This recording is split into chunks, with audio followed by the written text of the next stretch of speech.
বাজারে একটু সস্তা পেয়ে বেশ কতগুলো পটল যেন তোর বাবা নিয়ে চলে এসেছে, প্রায় 2 কিলো মতন। তা অতটা তো আর রান্না করিনি, এখানে প্রায় 750 মতন পটল আছে। তাই আমি পটলটাকে না আগে ধুয়ে নেব ভালো করে। তো ভাবলাম চলো পটলের রেসিপি আর যেন খেতে এখন ভালো লাগছে না, তাই ভাবলাম চলো আজকে একটু দুধ পটল বানাই। তার জন্য পটলটাকে চলো আগে ধুয়ে নিই, কাটার পরে ধুলে না জলগুলো যেন ভেতরে ঢুকে যায়।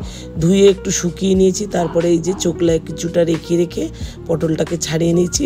মাঝখান দিয়ে কিন্তু একটু চিড় খাইয়ে নিয়েছি, তাতে একটু নুন ঝালটা ভালোভাবে ঢোকে। তার জন্য দিয়ে দিলাম কড়াইতে সাদা তেল, তারপরেই পটলগুলোকে দিয়ে দিলাম। পটলগুলোকে একটু ভাজা ভাজা করে নেব। সাদা তেলে আমি বানাচ্ছি, তোমরা চাইলে কিন্তু সর্ষের তেলেও বানাতে পারো, তাতেও বেশ ভালো হয়। তারপরে এখানে একটা চলো মশলা বানিয়ে নিই। 1 চামচি ধনে গুঁড়ো নিয়ে নিলাম, 1 চামচি জিরে গুঁড়ো, বেশ কয়েকটা কাজু বাদাম আর কিশমিশ নিয়ে নিলাম, 2খানা তেজপাতা ছিঁড়ে দিয়ে দিলাম শুকনো লঙ্কার গুঁড়ো। চাইলে এখানে কাঁচা লঙ্কাও দিতে পারো, ঝালটা যে যেমন খাও তেমনই দেবে, তবে একটু লাল লাল বানাবো বলে আমি শুকনো লঙ্কার গুঁড়োটাই দিলাম। কয়েকটা চিনে বাদামও দিয়ে দিলাম। তারপরে একটা মশলাই যে বানিয়ে নিলাম। একদমই নিরামিষ রান্না, যারা একদমই ভেজ খাও তাদের জন্য কিন্তু ভীষণই ভালো আর দারুণ টেস্ট হয়। একবার বানিয়ে নিতে পারো কিন্তু এই রেসিপিটা।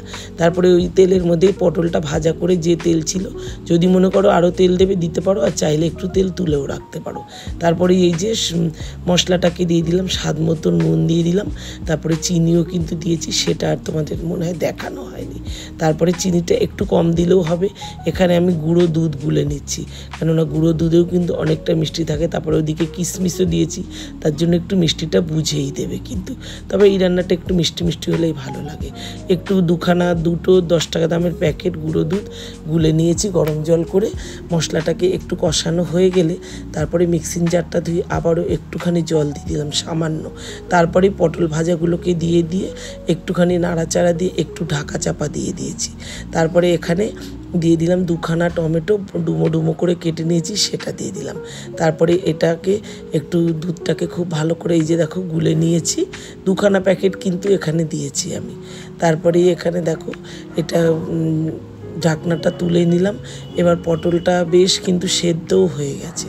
তারপরে একটু নাড়াচাড়া করে যখন একদম কষাতে যখন দেখবে এরকম তেল ছেড়ে এসছে, তখন ভাবে মশলাটা একদমই কষানো হয়ে গেছে। তারপরে এই যে দুধটাকে কিন্তু এবার আমি ঢেলে দিলাম।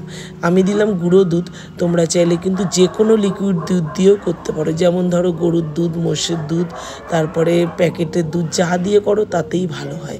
আর এই গুঁড়ো দুধের একটু স্বাদটা আলাদা থাকে, তো তাই জন্য আমি গুঁড়ো দুধ দিয়ে বানালাম। এটা দিয়েও কিন্তু বেশ ভালো লাগে, তবে গরু মোষের দুধে আরও টেস্ট হবে। বানিয়ে দেখো, দারুণ টেস্ট হয় কিন্তু এই রেসিপিটা। একটুখানি ফুটিয়ে নিলাম, খুব দুধ দেওয়ার পরে বেশিক্ষণ রাখতে লাগে না।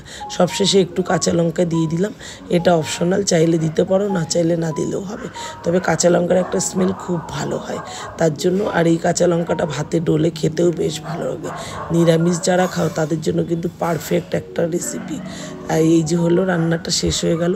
কেমন লাগলো রেসিপিটা অবশ্যই কমেন্টে জানিও। যদি ভালো লাগে লাইক শেয়ার করে দিও, চ্যানেলটিকে সাবস্ক্রাইব করে দিও। আর ফেসবুক থেকে যদি দেখো পেজটিকে ফলো করে আমার পাশে থেকো। তাহলে চলো এবার গরম গরম পরিবেশন করব, গরম ভাতের সাথে দারুণ টেস্ট হয়। তাহলে চলো আজ আসি, সবাই ভালো থেকো, সুস্থ থেকো, সাবধানে থেকো। আবার আসবো অন্য কোনো রেসিপি নিয়ে। সবাই ভালো থেকো আর ট্রাই করো। টাটা।